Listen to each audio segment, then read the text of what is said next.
మాట్లాడినంత వరకు జీవితం చాలా బాగుండేది. మాట్లాడటం మొదలుపెట్టిన తర్వాత ఏం మాట్లాడితే ఏమవుతుందో అని భయంతో మాట్లాడాల్సి వస్తుంది. కానీ కొందరు విషయాల్లో మనసు విప్పి మాట్లాడుకోవాలి.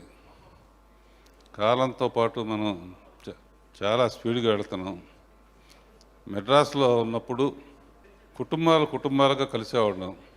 విశ్వనాథ్ గారి కుటుంబం, మా కుటుంబం, అందరం ఒకరినొకరు ఫంక్షన్స్లో కలుసుకోవటం.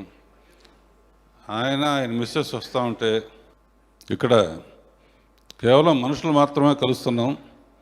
అక్కడ ఉన్నప్పుడు కుటుంబాలు కలిసి విశ్వనాథ్ గారు మిస్సెస్ వస్తున్నప్పుడు కేవలం ఒక డైరెక్టర్ మిస్సెస్ లాగా కాకుండా శివపార్వతుల్లాగా వచ్చేవారు.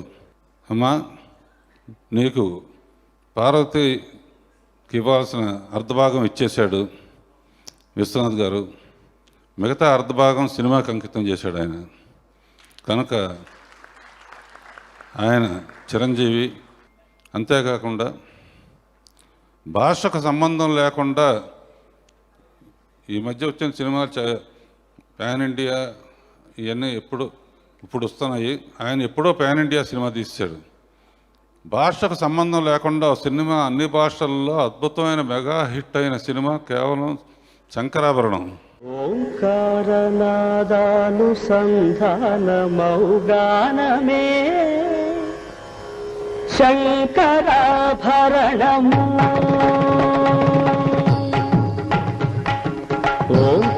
ముందు తరాలకు మనం ఏమైనా చెప్పాల్సి వస్తే, ఇంతకుముందు తీసిన సినిమాలు, తెలుగు సినిమాలు ఏమిటని చెప్పాల్సి వస్తే, విశ్వనాథ్ గారి సినిమాలు చూస్తే చాలు, ఇంకేం అవసరం లేదు అనిపించాను. అది డెఫినెట్గా మేము చాలా సినిమాలు తీసాం.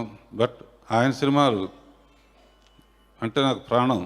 అసిస్టెంట్ డైరెక్టర్గా ఉన్నప్పటి నుంచి ఆయన సినిమా అంటే పరిగెత్తుకెళ్ళి చూసేవాడిని. తర్వాత మీకు విషయం చెప్పాలి. బాబు అనే సినిమా ఫస్ట్ నేను తీసి చాలా ఖర్చు పెట్టి తీశాను. 3 హీరోయిన్స్, కులు మనాలి.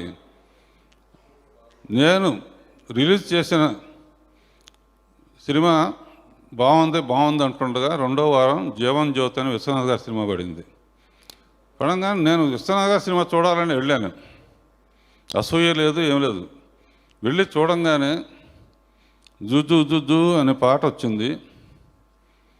నేను వెంటనే డిసైడ్ చేసుకున్నాను, ఈ పాటతో జుజు అనేటప్పటికీ నా థియేటర్లో ఉన్న ఆడియన్స్ అందరూ ఈ థియేటర్లోకి వచ్చేస్తారు అన్నట్టే జరిగింది.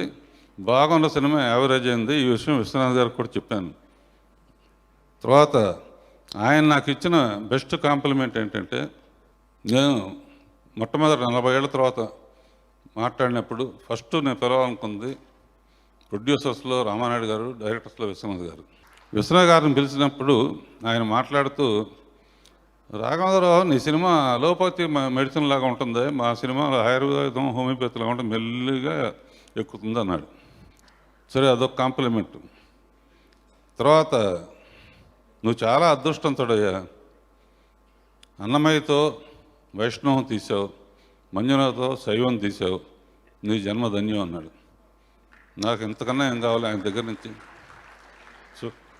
సో ఆయన కుటుంబానికి, ఆయన ఎక్కడున్నా ఆయన ఆత్మకు శాంతి చేకూరాలని కోరుతూ సెలవు తీసుకుంటున్నాను.